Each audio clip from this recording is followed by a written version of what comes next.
malega Tahiti Maori Maira Ula aloha ki ora talofa Yorana malulele o toga Eta samai mei kunetale Taranda tuna lagi-lagi Eta sadibi-dibi kakayani Laie nogu koro lagi-lagi Ula laie awai tali Ladies and gentlemen, give it up for musicians. We have Shanti Dut and Sons. Good afternoon and Bula Vinaka. Welcome to the islands of Fiji. Here we greet you with our greeting word, Bula Vinaka, 2 words. Bula simply means hello, Vinaka thank you. You can just say Mbula, which is just hello. But once you add the word Vinaka to Mbula, it changes the meaning. It means hello and good life to you. So ladies and gentlemen, hello and good life to you. Welcome to the islands of Fiji. Now this will be a 15 to 17 minutes presentation. We share with you about our culture, our people, and where we came from. Our presentation is themed Tawa Vanua. Everyone try saying that, Tawa Vanua. Tawa Vanua. It translates to migration. And our presentation will actually be in a story format, so we hope that you'll enjoy it. Now before we jump into our presentation, anyone here been to Fiji before? Where? Suva. Did you guys enjoy it there? I was in Ngaloa village. Oh, Ngaloa. That's awesome. That's awesome. Anyone here planning to go to Fiji someday? Raise your hands up high. See us right after this. We'll book your flights, you can leave next week. Folks, if you have no idea where Fiji is located on the map, Fiji is located 3,200 miles south-southwest of the Hawaiian Islands. That's a 6 hours plane ride from Honolulu down to Fiji. If you're coming from Los Angeles, LAX, down to Fiji, 11 hours direct flight. But if you look at Fiji on the map, ladies and gentlemen, it borders Melanesia and Polynesia. They refer to us as the crossroads. Melanesia for our darker skin complexion, Polynesia because we're actually the largest group of islands in the whole of Polynesia. Poly meaning many, Nesia meaning islands. Fiji has 330 islands. But only half of our islands are inhabited. So if someday you decide to buy an island, let us know, we'll hook you up. Now is actually a good time to buy an island because we'll give you a post-pandemic discount. How does that sound, huh? 1 island with 1 coconut tree, 50% off. Yo. But folks, this might interest you to know that the international date line runs through our 3rd largest island called Taveuni. The international date line is the timeline that separates today from tomorrow. If you fly over to Taveuni, there's a sign there that says today, tomorrow, and it's split in half. All you have to do is just stand on one side of the line. Once you cross the other side, it's the next day. 22 hours time difference. It's an interesting place to visit if you're celebrating your birthday or your anniversary. Just go there and jump back and forth, right? Well, ladies and gentlemen, that's a little bit about our beautiful islands. We hope someday you can make it out there to Fiji. But right now, please sit back, relax, and enjoy our presentation.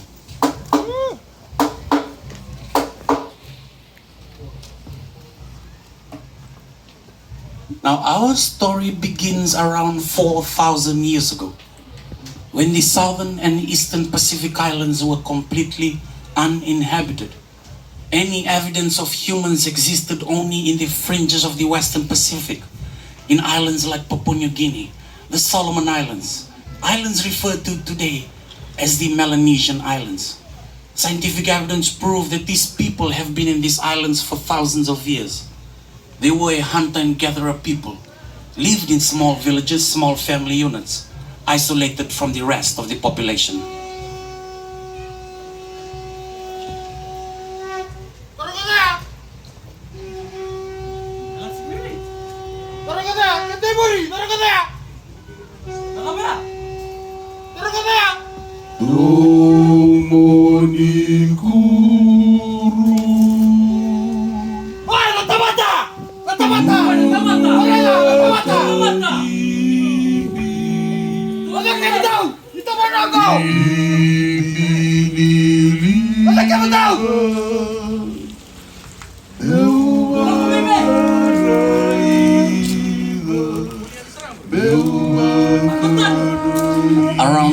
1500 BC, these islands were suddenly replaced by a new branch of humanity. These newcomers intrepidly stormed through the region, pushing east towards the rising sun. They were fierce warriors and great seafarers that built and sailed in huge double-hull canoes that could carry 100 to 200 people. They brought with them a new culture, a new language, rooted in the Austronesian language that evolved out of Southeast Asia and spoken today in the Eastern Pacific Islands. They were a polytheistic society. They practiced animism and built sacred temples of worship like this one.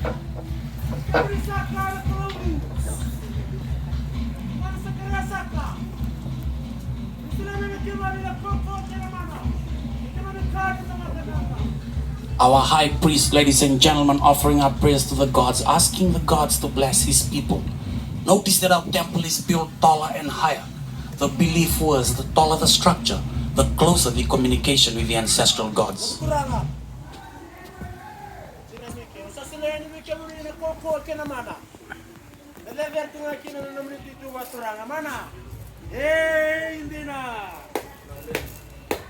Our high priest has just blessed the chief and his people. Now these newcomers introduced a social hierarchy system where chiefly titles were inherited by bloodlines, and our chiefs were believed to be descendants of ancestral gods. Ladies and gentlemen, standing before you here is a model of a chief, Ratu Koliavimbete. He wears around his waist a liku voi voi made from the dried pandanus leaves. Around his arms and ankles are the vesa mangi mangi, braided from the husk of the coconut fibers. Around his neck a mother pearl shell, and he holds a wow in his hand as symbol of power and authority in the islands of Fiji. Now our chief will invite his people to dance to Tura, a dance that depicts their arrival into this newfound land.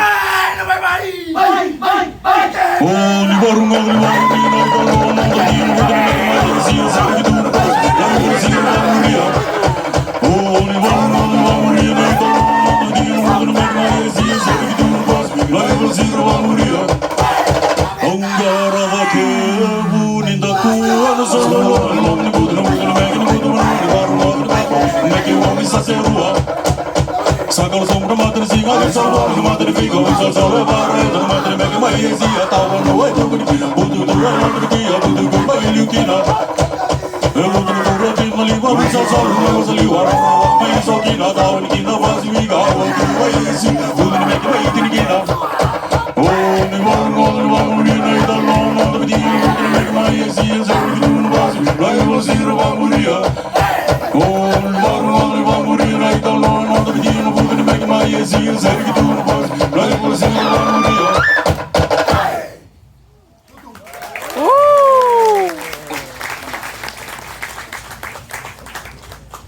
As these newcomers settled the coastal areas of the larger islands of Fiji, they continued to practice things that they brought with them. Things like the making of tapa or masi from the bark of the paper mulberry plant, the weaving of mats and baskets from the dried pandanus leaves. But there is one unique tradition that is no longer practiced in Polynesia except the islands of Fiji, and that is the making of the lapita pottery. Everyone tries saying that, lapita. Lapita. The lapita pottery is a low-fired earthenware pottery tempered with sand and shells, typically decorated with motifs and designs that you can see in tapa cloth and also in tribal tattoos. Ladies and gentlemen, our women will dance to you tulikuru, a dance that depicts the making of this pottery, its rich history, and how it is still treasured today in the islands of Fiji. Niwagarongo na veia sana Ikurumio sana langa na kurula Pita e tanto mai wasana Pacifica vitirara Ama Niwagarongo me baga madara na italmo Me baga madara tuli tuli kuka mai liu Saka no madara daga na natamar Manisiga toka kanta te marki Laita ni jina me kautama Isa segula kamai ito tapo muli fano Polo na ya mura wake le mandala ni watu wakati Jiri la kaya muna kata Mata mayo sa bala muna tuli la pita kata kata Namudu ni kuru sa mai tini na sa mani Wau na pasi miki na tuli kuru Ya di tahiti sa la pita na kuru ni Zawir na vai na uri mani Na de say sagi na tau ni viti Ni wakaranga vana kena I daka daka E mataan rahunan bukan ni kata-kata E malina nuku kena ngele kamerara Tuli tuli samunan guli wakavinaka E wakasingani ena raki tunu maka Nai uku uku memang kasa devinaka Waka kila kila minda tanggu mai wasa wasa. Ladies and gentlemen, the pottery dance. Now, hundreds and hundreds of years later, as the Lapita people settled in Fiji, the polished and decorated tooth of a sperm whale became the most prized and highly valued cultural item. It is called a tambua. Everyone try saying that, tambua. Tambua. The tambua or sperm whale's tooth can be used for gifts of atonement or esteem. It is also used with negotiations with rival chiefs or rival tribes. Now, ladies and gentlemen, what you're about to witness is a shorter and condensed version of a traditional ceremony called Dumudi. This is where the family of a male will present a tambua to our host chief asking for his daughter's hand in marriage. These marriage proposals were usually done to forge and solidify alliances with rival tribes and rival clans. It begins with a beating of the wooden drum called the lali, calling for people to assemble at the chiefly residence. The visiting party, in arriving at the chiefly residence, will call out.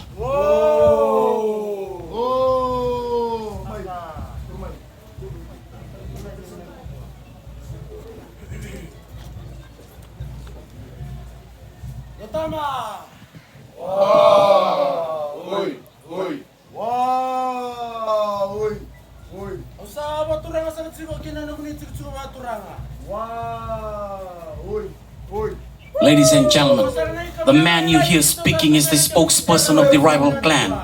He's trying to find a way to connect his chief to the host chief through ancestral lineage before stating the purpose of his visit, which is the marriage proposal.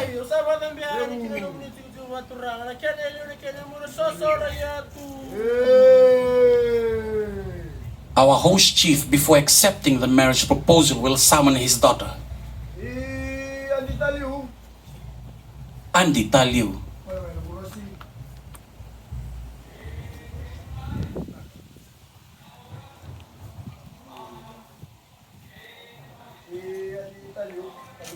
Andi Taliu, my daughter. The visiting party has presented a tambua asking for your hand in marriage. I'm going to ask you this question. Do you wish to marry this gentleman? Andi Taliu, understanding the importance of the forging of the new alliance, has agreed to the marriage proposal.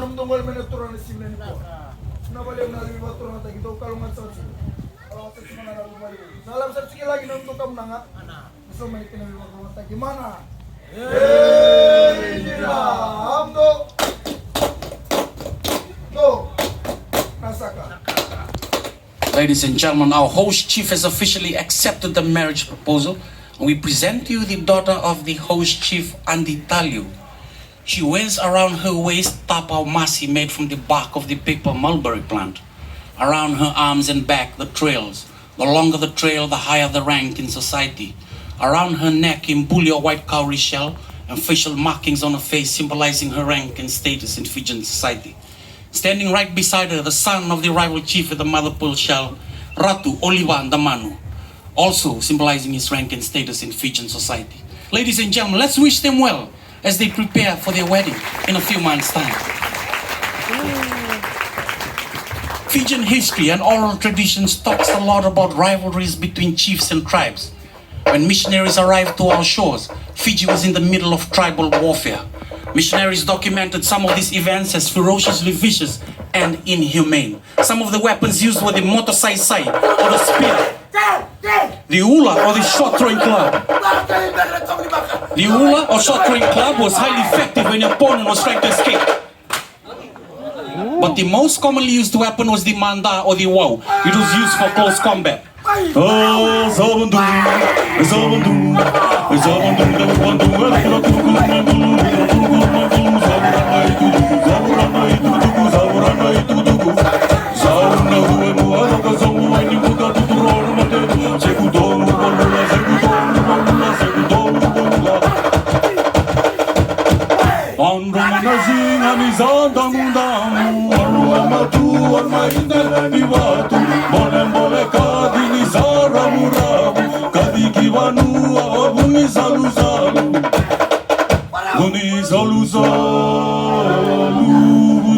Salu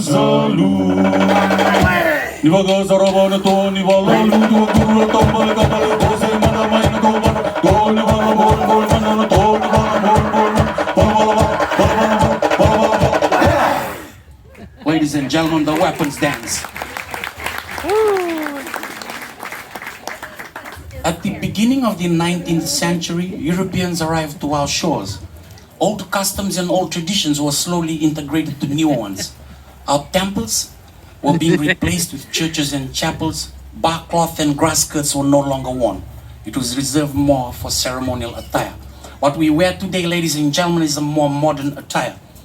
Now, you might remember back in the days when the presentation of a sperm whale's tooth was used to ask a father for his daughter's hand in marriage. Now it is only done as a formality.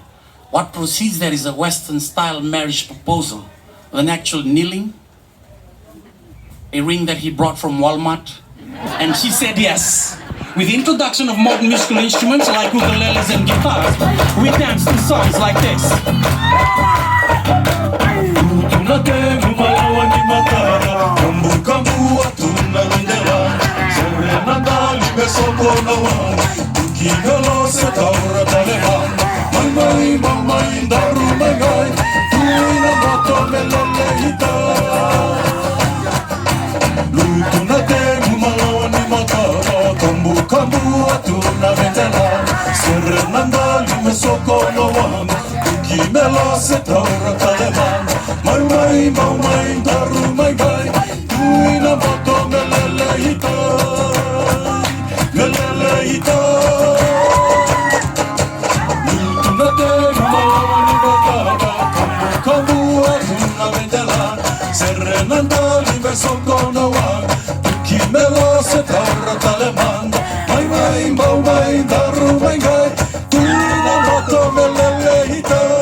Ladies and gentlemen, it is customary in the islands of Fiji that whenever we have guests like yourselves visit us and leave our shores, we sing to you our farewell song titled Isale.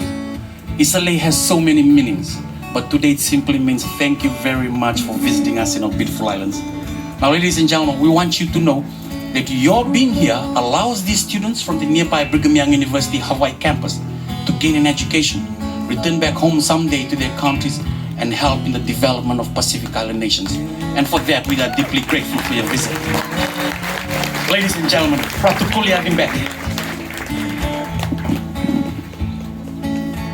Family, as the sun rises from the east and sets in the west, we are constantly reminded of our ancestors who braved the open seas and settled in Fiji almost 2,500 years ago. Family, this is our story, and we hope you've enjoyed it just as much as we've enjoyed presenting it to you.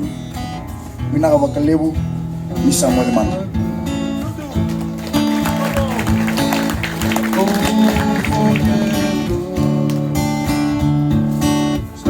Ladies and gentlemen, that concludes our presentation here in the islands of Fiji. If you wish to take pictures with the performers, they'll be standing in front of the hut, also by the lawn area. But if you wish to take them home with you, just leave behind our costumes. In Fiji, we say thank you by saying Vinaka Vakalim and have a wonderful rest of the day. Vinaka Vakalim.